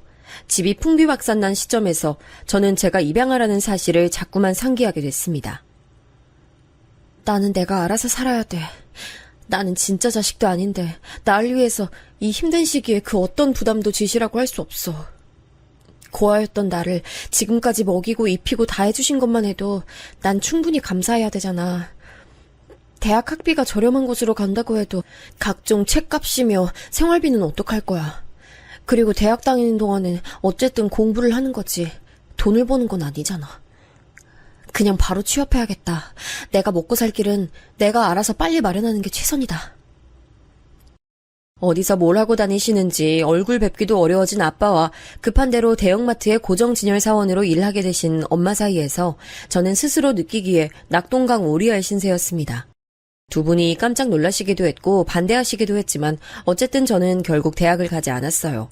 곧바로 대기업 이름 달고 있는 공장에 들어가 일을 시작했죠. 돈도 많이 벌고 돈을 쓸 시간은 없으니 저축도 잘 됐습니다. 기숙사 생활을 했고 그 이후엔 자취 생활을 했기 때문에 자연스럽게 친정 부모님과는 먼 거리감으로 지냈어요. 그리고 제가 24살이 되던 해 엄마께서 저에게 결의 가득한 모습을 보이셨습니다. 민희야, 묵묵하게 주어진 상황을 버텨나가며 최선 다하는 너를 보면서 내가 힘을 얻고 반성도 했어. 내가 이렇게 주저앉아 있을 때가 아닌데, 이러라고 내가 이날 이때까지 살아온 게 아닌데 내가 왜 바보같이 상황 속에 갇혀 머물러 있는 걸까 스스로 채찍질하게 되더라. 다시 사업해볼 거야. 원래 우리 집안 것이었던 그 사업 내가 일으켜보려고 그래. 아무도 몰래 품어온 생각이지만 그건 원래 네 아빠한테 갈 게 아니라 바로 내 몫이었던 일이라고 여겨왔으니까 이제라도 해보려고 해. 엄마, 정말 잘 생각하셨어요. 나는 엄마라면 반드시 해낼 거라고 그러실 수 있다고 믿어요. 전 늘 엄마한텐 대단한 에너지가 잠들어 있다고 어렸을 때부터 생각했거든요. 결과가 어떻든 난 무조건 엄마 응원할 거예요. 그리고 이번이 아니더라도 반드시 어느 때든 엄마는 성공할 거라고 믿어요. 고마워, 우리 막내딸, 우리 미니. 나는 내가 태어나서 가장 잘한 일 중 하나가 너를 품은 거라고 생각해. 엄마 맘 알지? 내가 너를 위해서라도 꼭 성공할 거야. 반드시 우리 집안 다시 일으킬 거야. 엄마께서는 놀라운 잠재력을 발휘하셔서 무너졌던 사업을 단계적으로 일으키셨어요. 조금씩 천천히, 그러나 아주 분명히 사업은 기지개를 켜고 있었습니다. 한편 저는 25을 기점으로 공장 일을 아예 그만뒀어요. 공장에서 만난 분들이 제게 한결같이 이 일은 짧게 치고 빠지는 일이다라고 하는 이유가 있더라고요. 오래 할 게 못 됐어요. 그리고 저는 친구들이라든지 아니면 취미 같은 것에 따로 신경 쓰지 않고 살아서 그런가 너무 일만 했더니 사람이 어두워지고 자꾸만 내향적이 되어가고 사회성도 떨어지고 좀 그렇게 되더라고요. 스스로 그걸 체감할 정도였으니 남들이 보기엔 제가 얼마나 무채색 같은 사람일까 싶어 이 일을 오래 하면 안 되겠다는 결심을 했습니다. 부잣집에서 학창시절을 보냈다고 하면 아무도 안 믿을 만큼 그런 모습으로 살고 있었고요. 공장을 나온 뒤에 자격증 공부를 열심히 해서 3개를 따는 뒤 그걸로 사무직에 취업했어요. 돈을 많이 주는 것도 아니었고 비전이 좋은 것도 아니었지만 스스로는 뭔가 해냈다는 생각이 들어 기뻤습니다. 사무직으로 출퇴근하다 보니까 옷이며 신발도 새로 사게 됐고요. 자신감이 워낙 부족한 저였지만 용기 내서 연애도 해봤어요. 서툴기 짝이 없었죠. 그랬던 제가 정말 민망하고 부끄럽게도 혼전 임신으로 결혼하게 됐습니다. 남편은 저보다 2살 위였고 저에 비하자면 너무나 번듯한 직장에 다니고 있었어요. 외모도 준수한 편이었고요. 제가 남편하고 그때 약 1년 가까이를 만난 시점이었는데요. 임신 사실을 알고 난 뒤에야 그걸 알게 됐습니다. 남편이 제 존재 자체를 자기 집에 얼린 적이 없다는 걸 말이에요. 난 부모님이랑 떨어져 살고 솔직히 왕래도 거의 없이 지낸 지 오래됐고 연락도 자주 하지 않아. 근데도 우리 부모님께는 오빠 존재를 알고 계셔. 내가 오빠하고 만난다는 사실을 말씀드렸거든. 근데 오빠는 어떻게 내 이야기를 한 번도 집에다가 말을 안 할 수가 있었어? 가족하고 가깝다고 엄청 자랑했던 게 오빠였잖아. 그게 나도 얘기를 한 줄 알았는데 내 착각이었지 뭐야. 얘기한 줄 알고 그 다음부터는 그냥 안 한 거였어. 혹시 내가 부끄러워서 의도적으로 숨긴 건 아니고? 절대 아니야. 내가 너를 왜 부끄러워해? 어디에 내놔도 네가 빠지지 않는 인물인데 이상한 오해하지 마. 난 절대 너 부끄러워한 적도 없고 그것 때문에 집에 내 얘기를 안 한 적도 없어. 남편은 강하게 주장했지만 글쎄요. 제가 시어머니를 처음 직접 대면하게 됐을 때 왠지 남편이 저라는 인물을 자기 가족에게 알리기 싫어서 그냥 말을 안 해왔던 거라고 생각하게 됐어요. 저를 따로 불러내신 시어머니께서 대뜸 이렇게 말씀하셨거든요. 고졸? 요즘 세상에 최종 학력이 고졸? 참, 미친 거 아니니? 대학은 왜 안 갔어? 제가 그때 집안 사정이 좀 좋지 못해서 대학에 진학할 엄두가 안 났어요. 사정이 좀 좋지 못했으면 어디 그럴싸한 대출부터 알아봤어야지. 아이, 대학생들 그런 걸로 학교 다니는 애들 많은 거 너 몰랐나 봐. 대출이요? 아, 학자금 대출 같은 거요? 아, 저도 그걸 떠올리긴 했었는데 아무래도 집에 빚이 잔뜩 있는 상황인데 대출까지 받으려니까 마음이 편치 못해서 차마 그럴 수가 없었어요. 뭐라고? 빚? 빚이 잔뜩? 아이고, 이거 난리도 아니구나. 빚이 있는 집안의 고졸인데 못 빼어먹은 티내고 싶어 안달이나 혼전 임신까지 덜컥 해버렸다 이거지. 아유, 이런 빌어먹을 걸 다 봤나. 이딴 덜 떨어진 개뼈다귀 같은 천치를 내가 며느리 삼아야 된다는 게 이가 빡빡 깔리는구나. 실제로 시어머니께서는 사납게 눈매를 치켜뜨시고 일을 빡빡 가셨어요. 그 모습이 너무 무서워서 저는 저도 모르게 눈을 아래로 내리깔았죠. 인적 드문 카페에서 시어머니와 둘이 마주 앉아 있던 그 순간이 당시 기준으로 제 인생에서 가장 힘든 시련이었습니다. 아이, 도대체 내가 무슨 죄를 짓고 업보를 쌓아와서 이런 어이없는 꼴을 봐야 되는지 정말 모르겠네. 그 뱃속에 든 게 우리 집안 핏줄이 맞기나 한 건지, 아이, 솔직히 난 의심이 들어서 완벽히 믿을 수도 없어. 그게 무슨 말씀이세요? 저한테 오빠 하나밖에 없어요. 그러니까 의심하셔도 소용없을 거예요. 뭐야? 요거 봐라. 너 그 아가리 안 닥쳐? 어디서 눈을 땡그랗게 뜨고 그딴 맹랑한 발언을 짓거려? 그리고 너, 우리 아들이 어제 그러던데 너 원래 고아였다며? 그 말씀을 하셨을 때 제 심장이 바닥까지 떨어졌다가 간신히 올라온 듯한 느낌이었어요. 너무 당혹스러웠습니다. 제가 임신을 할 정도였으니 남편하고 당연히 깊은 사이가 되어 있었는데 그러면서 저는 제 출생에 관한 얘기도 해준 바가 있었어요. 이런 부분 정도는 나눠도 된다고 판단을 한 거였고요. 남편이 되게 조심스러운 태도로 들어주길래 저는 내심 감동한 기억이 있었건만 그걸 설마 자기 모친에게 홀라당 전할 줄은 몰랐습니다. 또 그걸 두고 시어머니께서 비웃음을 내거실 줄은 더더욱 몰랐고요. 친부모한테 버림받은 천의 고아 출신이고 지금 부모는 그러니까 양부모라며. 아이, 딱 봐도 관상부터 우중충한 게 박복한 팔자를 타고났는데 하필 우리 아들한테 네가 들러붙었구나. 일반적인 방법으론 도저히 안 될 거니까 계획적으로 임신까지 해서 지금 결혼하려는 거고. 양큼하고 천박한 것. 하늘에 맹세하고 말씀드리는데 절대 계획적인 임신 아니에요. 임신 사실 알고 놀라서 저는 그 자리에서 울음부터 터졌었고 막막함과 두려움에 휩싸인 그런 저를 달래서 결혼 얘기까지 먼저 꺼낸 건 오빠였어요. 저는 그저 사실을 말씀드리고자 했을 뿐인데 시어머니께서는 주먹으로 당신의 가슴을 퍽퍽 치시며 통탄하셨습니다. 저 같은 덜 떨어진 것을 며느리로 드리는 게 너무 슬프고 원통하다는 중얼거림을 늘어놓으시며 눈물까지 글썽이셨죠. 그럼에도 저는 어쨌거나 남편하고 결혼했습니다. 뱃속에 들어온 귀한 생명을 책임져야 한다는 결심이 바탕이었고요. 시아버지께선 무척 공사다망하신 분이셨는데 제가 임신했다고 하니까 대수롭지 않게 그럼 결혼을 하는 게 마땅하지라는 식으로 당연하게 반응하셨다고 남편 통해 들었어요. 확실하진 않은데 아마도 바쁘니까 결혼식은 빨리빨리라는 의견도 내셨다는 것 같았습니다. 시어머니만 환장하는 상황이었던 것 같네요. 이 시기 엄마께서는 새로 숨결을 불어넣은 사업을 진행하시느라 눈코 뜰 새 없이 바쁘셨어요. 사이가 소원해진 채로 수년을 보내셨던 아빠와도 어느 정도 화해를 하셔서 함께 일을 하기 시작하셨고요. 이런 기분 좋은 변화 행보에 제가 제동을 걸고 싶지 않았던 것 같아요. 시댁에서 전적으로 맡아서 결혼을 진행할 의사를 보인 만큼 굳이 친정 부모님께 상황 설명 다 드려가며 도움까지 요청하고 싶진 않았습니다. 결혼을 전제로 만나던 남자친구 사이에서 아기가 생겼고 시댁의 전폭적인 지원을 받아 결혼하게 됐다는 것 정도로만 두 분께 말씀드렸어요. 내 손 맞잡아오던 그 작디 작은 고사리 손 모양이 아직도 눈에 소연연하고 그 감각이 아직 내 손에 남아있는 것 같은데 세월이 이렇게 흘러서 네가 시집을 가고 또 벌써 하나의 엄마가 될 준비를 하고 있다니 사람 인생 흘러가는 속도가 정말 무서울 정도네. 아유, 나 왜 이렇게 눈물이 날 것 같은지. 엄마, 너무 속상해하고 아쉬워 마세요. 난 시집가도 하나의 엄마가 돼도 앞으로 영원히 엄마 딸일 거예요. 엄마가 나를 딸로 여겨주시는 한은 계속 그럴 거예요. 민이야, 너는 내가 가슴으로 내 자식으로 품기로 결심했던 그날부터 쭉 내 딸이었어. 그건 앞으로도 절대 변하지 않을 테니까 우리는 서로가 죽는 순간까지 모녀지간인 거야. 알지?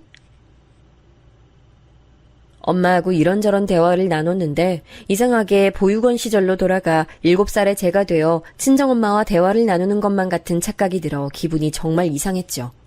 저는 아직 제대로 된 어른도 되지 못했건만 벌써 뱃속에 한 생명을 품고 있다는 게 벅차고 감당이 안 돼서 그런 기분을 느꼈습니다.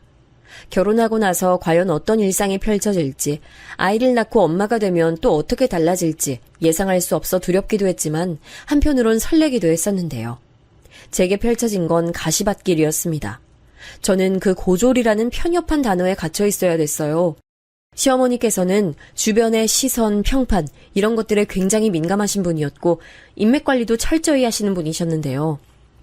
그런데 바로 고졸인 저 때문에 도저히 주변에 면이 안 선다는 게 큰 걸림돌이었나 보더라고요. 이런 빌어먹을 걸 다 봤나? 네가 우리 집안에 들어온 이후로 내가 당초에 어딜 가서 떳떳하게 얼굴을 들고 있질 못해. 혼전 임신이라는 것도 충분히 수치스러운데 여기서 만약 고졸이라는 것까지 알려지면 그야말로 개망신일까봐 내가 아예 웬만한 모임을 못 나가고 있어. 네가 이런 내 심정 알기나 하겠니? 거기다가 천의 고아 출신이라는 것까지 떠안고 있으니 존재 자체가 아주 빌어먹었어. 네, 저 때문에 모임 못 즐기시고 못 나가게 되셔서 정말 죄송해요. 혹시 할 거리가 떨어져서 심심하게 되신 거면 제가 뭐라도 같이 해드릴까요? 네가 뭘 같이 해줄 건데? 요게 아주 사람을 살살 약 올리네? 너 어디 불난 집에 기름통들이 붙는 거야 뭐야? 아니, 저는 그냥 일도 그만둔 참인데 어머님께서도 마침 시간이 꽤 남으시는 것 같으니까 동병상련끼리 함께 시간 보내면서 친목 다지면 좋지 않으려나 하는 생각이 들어 그냥 말씀드린 것뿐이에요. 기분 상하셨다면 죄송해요. 기분이야 당연히 상했고 말고. 너 지금 어른 상대로 말장난하자고 기를 쓰고 나오는 거야? 동병상련? 어디서 그딴 망발을 짓거리고 앉았어. 이래서 사람은 좋은 걸 물려받아야 하는 거고 많이 배워야 되는 건데 그런 게 부족하니까 네가 이 모양 이 꼴이구나. 시댁의 식탁이 저러다가 고장나는 거 아닌가 싶을 정도로 시어머니께서는 우라통을 터뜨리시며 주먹으로 식탁을 내려치셨습니다. 저는 그 앞에서 죄인이 되어 점점 머리를 수그리고 있었죠. 괜히 중간에 어설프게 대답을 하면 더욱 화를 내시는 분이란 사실을 눈치채게 되기까진 얼마 걸리지 않았습니다. 어이구, 이제 만삭으로 배가 불러온 걸 보니 내 걱정도 꼭 그만큼 커지는구나. 울 손주가 부디 외탁을 안 하고 친탁만 해야 될 텐데. 가뜩이나 배가 잔뜩 나와 있어서 힘들었던 만삭 시절 시어머니께서 제 신경을 건드리셨던 게 생각나네요. 어머님, 왜 아이가 친탁만 해야 돼요? 제 입으로 말씀드리긴 민망하지만 저도 딱히 얼굴이나 체형 이런 건 어디 가서 뒤처진다고 생각해 본 적 없거든요. 넌 네 친부모가 어떻게 생겼는지도 모르잖아. 그러니까 애가 외탁을 하면 그쪽에서 어떤 유전자를 받아올지 모르는 건데 넌 어떻게 딱 너 하나만 생각하고 말을 해? 아유, 하여간 짧아. 생각이 너무 짧아. 저는 어쨌거나 지금 부모님이 제 유일한 부모님이세요. 만약에 아이가 외탁을 한다면 제 지금 부모님의 성격이나 습관 같은 걸 물려받을 수도 있겠죠. 저는 지금 부모님 밑에서 자랐으니까요. 그게 말이나 된다고 생각하니? 아유, 고졸은 역시 생각하는 꼬라지가 황당하구나. 지금 네 부모님도 사업인지 뭔지 안다고 맨날 삽질하시는 것 같던데. 여하튼 외탁은 무조건 안 될 일이야. 이때 뭔가 제대로 한 방 맞은 기분이었어요. 차라리 다른 모진 말씀이면 낫겠는데 출생 가지고 그런 식으로 들먹이시니까 기분이 참담하더라고요.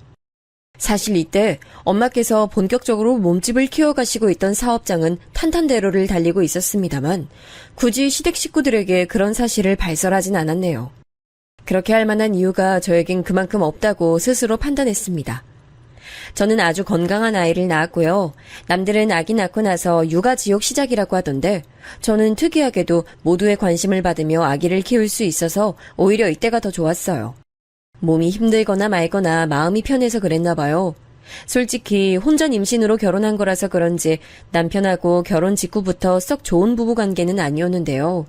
출산하고 나서 아이를 키우며 부부관계가 좀 좋아졌어요. 심적으로 가까워진 거였죠.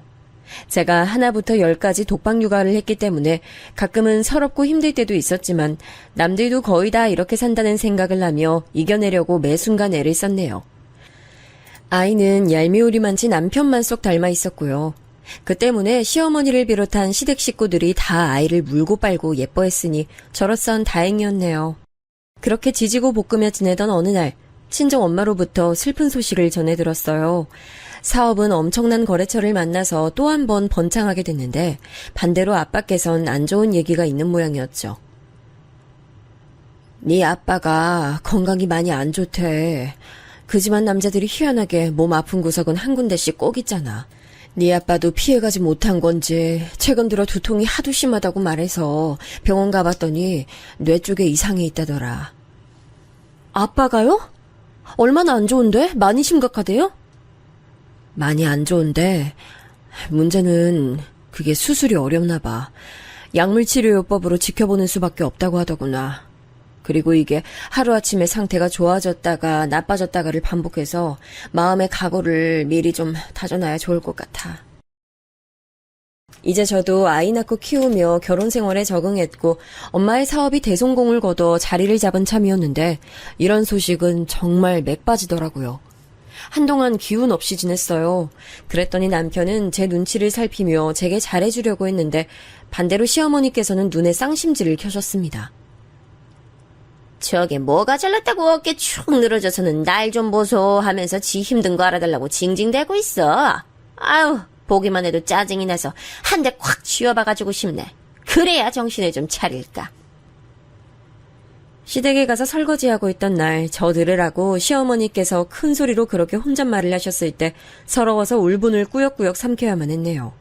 친정엄마의 환갑이 머지않은 때였기 때문에 그나마 힘을 낼 수 있었던 걸지도 몰라요. 일적으론 너무 바쁘셨고 개인적으론 친정아빠 건강 문제로 머리를 싸매셨기 때문에 엄마께선 환갑을 아주 조촐하게 챙기고 넘어가길 원하셨어요. 선물, 잔치상, 공간 대여 이런 것 일절 사절하셔서 회사나 거래처 등지에서도 엄마의 환갑을 거창하게 축하해드릴 수가 없었죠. 난 그냥 바람이 있다면 한 끼 식사나 같이 나누는 게 좋을 것 같아. 우리 딸, 사위, 손주 이렇게만 있어도 난 그걸로 최고야. 엄마, 그럼 제가 식당 한번 알아볼게요. 엄마 잘 드시는 메뉴로 정하면 되죠? 그런데 입에 당기는 음식이 없다 그러셔서 코스 요리를 생각했던 건 백지화됐고요. 단품으로 고기나 간단히 드시고 싶어 하시기에 한우를 떠올렸어요. 강남에 있는 품질 좋은 한우만 취급하기로 유명한 식당을 예약했죠. 그런데 워낙 유명하고 인기 좋은 곳이라 그런지 따로 룸 예약하는 건 자리가 다 차버려 홀에서 가장 여유로운 사이드 자리를 대신 받았습니다. 저 어머님, 다음 주가 저희 엄마 환갑되는 때예요. 그래? 그러셔? 환갑이라고 뭐 잔치라도 여신다고 하시디? 아, 그런 건 원래 자식들이 열어주는 거지? 네가 뭐 기획이라도 했어? 딱히 그런 건 아니고요. 식사나 한 끼 같이 할까 해요. 혹시 어머님도 생각 있으세요? 나보고 그 식사 자리에 낄 생각이 있냐고 묻는 거야, 설마? 아유, 안 됐지만 내가 다음 주엔 선약이 쫙 있어서 안 될 것 같다. 대단한 환갑 미리 축하드린다고 내 인사말이나 네가 전해, 오케이? 바쁘신가 보네요. 네, 알겠습니다. 근데 혹시 잠깐 시간 되시면 저희 엄마한테 안부전화 한 통 정도 넣어주시면 제가 정말 감사할 것 같아요. 정중하게 말씀드렸지만 시어머니께선 들으시는 척도 안 하면서 고개를 휙 돌리시더군요. 차라리 벽에다 대고 말하는 게 나을 것 같아 저도 그냥 돌아섰습니다. 환갑기념 식사 당일 하필이면 저희 아이가 아침 새벽부터 속이 안 좋다고 몇 번 토를 냈어요. 전날 밤에 아이스크림하고 빵을 급하게 먹더니 그게 탈이 난 모양이었죠. 그러길래 왜 애한테 야식으로 그런 걸 먹여서 이사다를 내는 거야. 오늘 엄마 환갑이라 식당 가야 되는데 이게 뭐야 진짜. 내가 이렇게 될 줄 알고 먹였겠어? 애가 너무 먹고 싶어 죽겠다는데 그러면 어떻게 계속 그걸 막으라는 소리야? 내가 애 데리고 병원 갈 테니까 넌 먼저 준비하고 장소 가든지 해. 주말이라 오늘 사학과 사람 미어 터질 텐데 그걸 가서 기다리겠다고? 웬일이야? 고맙긴 한데 그냥 어머님이나 형님께 부탁하는 게 낫지 않을까? 그랬다간 분명히 꼬투리 잡고 엄청 늘어질걸. 그리고 날씨 좋은 주말에 어디 외출 계획을 안 세울 군번들이 아니야. 전화해서 애 데리고 병원 좀 가달라고 하면 환장하게 난리칠 거야. 그냥 내가 얼른 데리고 가는 게 나아. 알았어. 그러면 병원 가서 상황 보고 나한테 연락 줘. 난 시간 맞춰서 장소로 갈 테니까. 저는 결국 혼자 장소를 향했고요. 저와 친정엄마 둘뿐이었지만 마주보고 앉아 이런저런 대화를 나누는 것도 나쁘지 않더라고요. 걱정거리가 많아서 그러신지 얼굴이 조금 거칠어진 엄마를 보니 속이 상하기도 했습니다. 엄마, 좀 내려놓고 살아요. 근심이든 걱정이든 부담이든 내려놓고 사셔야죠. 얼굴이 이게 또 뭐야? 누가 보면 환갑 아니라 칠순인 줄 알겠어. 내가 그 정도로 나이 들어 보여? 하기사 요즘 가까이서 얼굴 보면 주름이며 눈가 거뭇거뭇한 거 하며 나 스스로도 못 봐줄 때가 많더라. 아니야. 나 그냥 좀 농담한 거야. 엄마 얼마나 심각하게 많은 걸 떠안고 사시면 내가 한 농담에도 힘 실어서 해석하는 거야. 안 되겠다. 우리 빨리 고기 주문해서 먹어요. 맛있는 한우 드시고 엄마가 얼른 별 생각 없이 포만감이나 즐기시는 모습 봐야겠어. 그치만 윤서방이 출발한다고 연락이라도 줘야 그때 시키든지 하는 게 낫지 않을까? 지금 시키면 너무 이른 걸까봐 살짝 걱정되는데. 이것 봐. 이것도 엄마 벌써 걱정하고 계시는 거잖아. 엄마의 윤서방께서는 뒤늦게 와서 고기를 먹든지 아니면 한 점도 못 먹든지 전혀 상관없어요. 엄마만 그냥 편하게 드시면 됩니다. 아셨죠? 제가 애써 너스레까지 떨고 나서야 엄마께선 밝게 웃어 보이셨습니다. 최고급 한우가 부위별로 줄줄이 나왔고 그 차림상의 가운데에서 제가 주문 제작해온 작은 케이크를 놓고 초에 불을 붙였어요. 엄마께선 바로 이틀 후에 언니가 있는 미국으로 건너가 그곳에서 또 파티를 하며 즐겁게 시간을 보낼 예정이셨지만 당장 이곳의 사진을 받아본다면 언니가 좋아할 것 같아서 열심히 사진을 찍었습니다.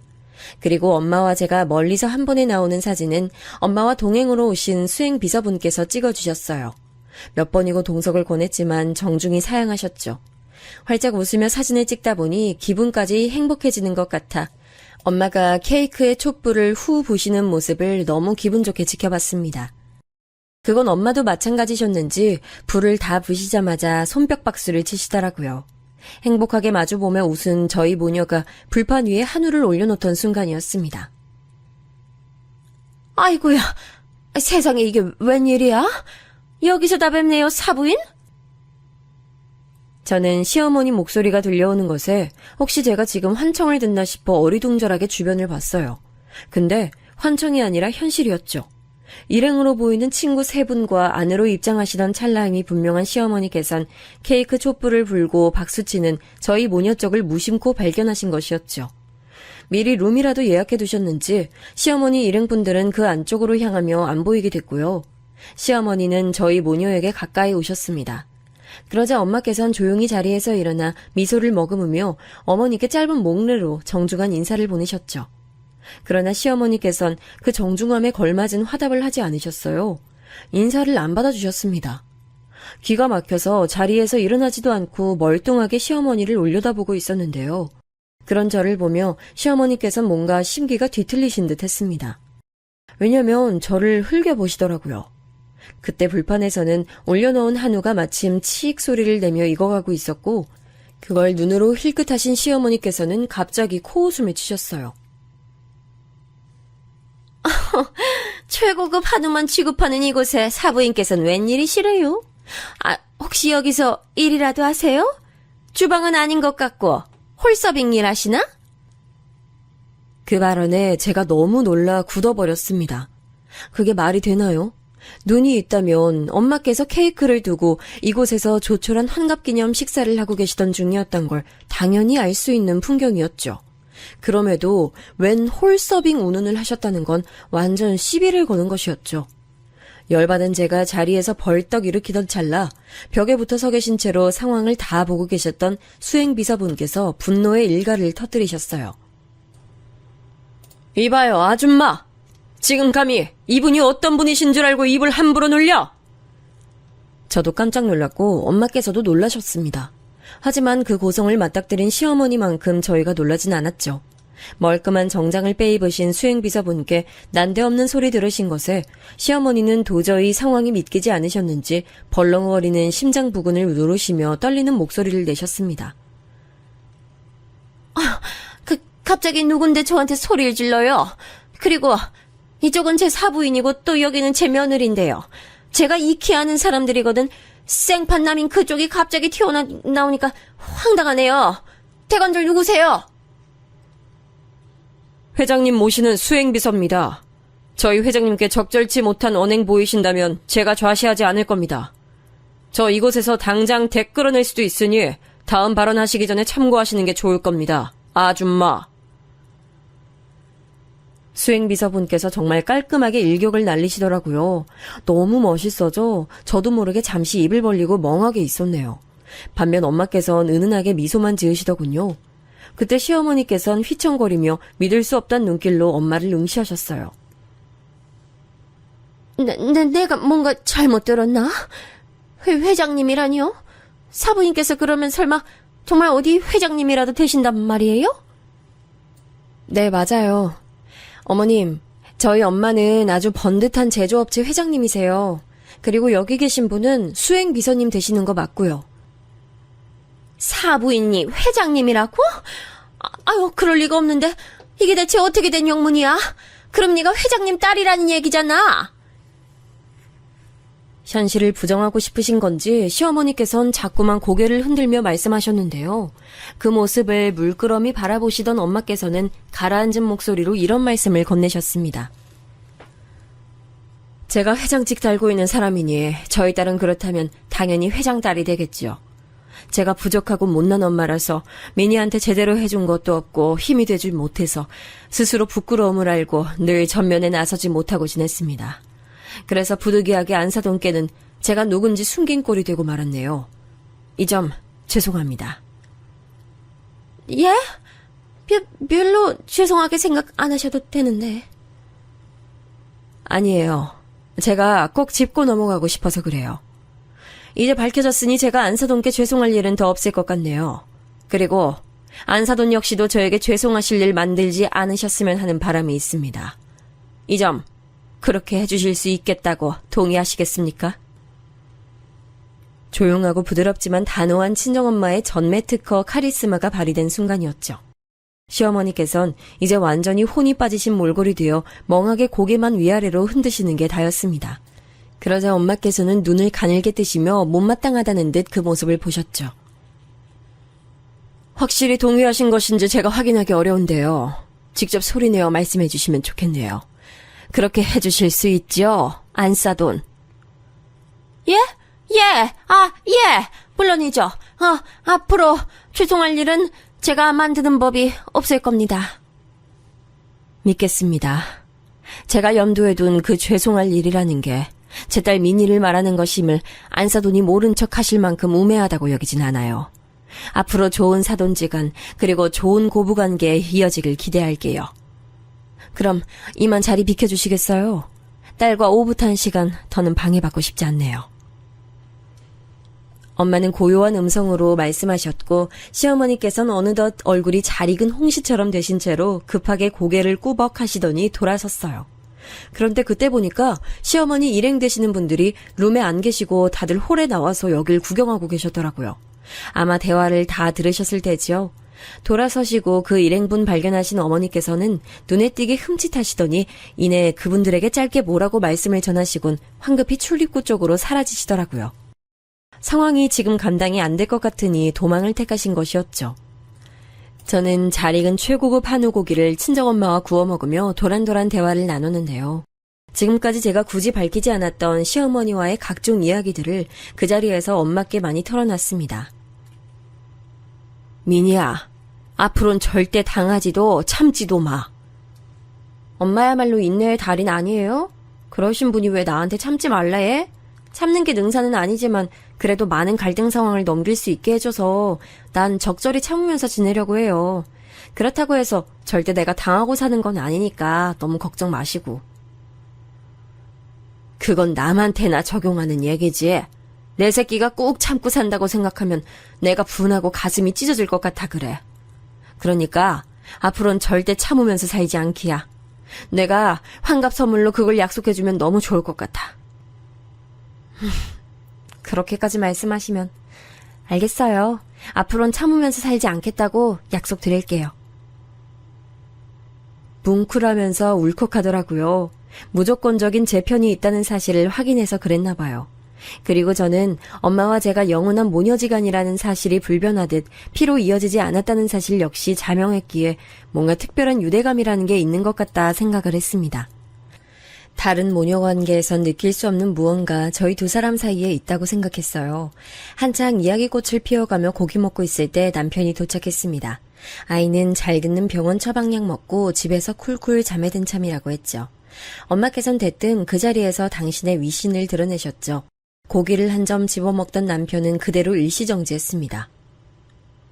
뭐라고요? 장모님께서 회장님이시라고요?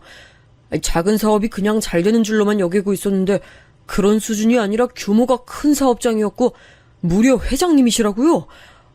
아니 어떻게 이런 엄청난 일이... 그렇게 됐으니까 윤서방이 앞으로 난 더욱 우리 딸 민희 옆에서 잘 지켜주고 다독여주고 위해줄 거라고 믿어도 될까? 당연하죠, 장모님. 우선 제 절부터 받으십시오.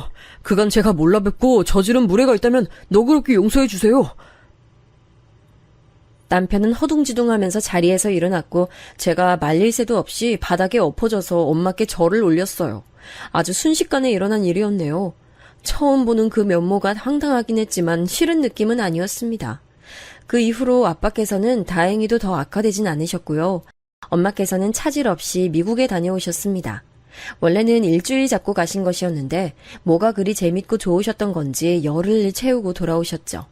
저는 전에 없이 아이 돌보기에 솔선수범하는 남편을 보게 돼서 한동안 어리둥절했고요. 전과는 180도 달라진 시어머니의 모습이 너무 낯설어 제가 잠깐 피해 다니기도 했습니다.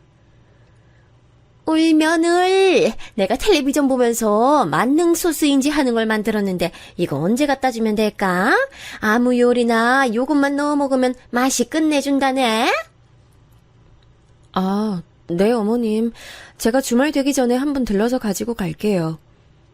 아니야. 굳이 힘들게 네가 여기까지 왜 와? 너 시간 괜찮을 때 내가 거기로 가면 되지. 혹시 너 불편하다 그러면 내가 이거 현관 문고리에다가만 살짝 걸고만 올게. 아무렇게나 대충 부르실 땐 언제고 이젠 꼬박꼬박 울며느리라고 불러주시는 시어머니의 변화에 저는 혀를 내둘렀습니다. 사람이 죽을 때가 되면 변한다는 표현도 생각나며 한동안은 시어머니 변화를 걱정하기도 했네요. 엄마께서 어떤 곳의 회장이신지 확인까지 마치신 이후로 어머니께서는 아주 작정이라도 하신 듯 제 비위를 맞추려고 사활을 거셨어요. 그게 너무 느껴져서 좀 부담스러웠네요. 제게 그간 미안했다는 신호를 자꾸만 보내오시는 걸 저는 모른 척하지 않고 응해드렸습니다. 저만 보면 이제 좌불안석이 되신 분께 지난 일을 따지는 건 별 의미도 없다는 생각이고요. 엄마, 시어머니 양쪽 다 어쩌면 저는 독특한 관계를 맺고 있는 걸지도 모르겠네요. 현재는 무탈하다 못해 평화로운 일상을 보내고 있습니다.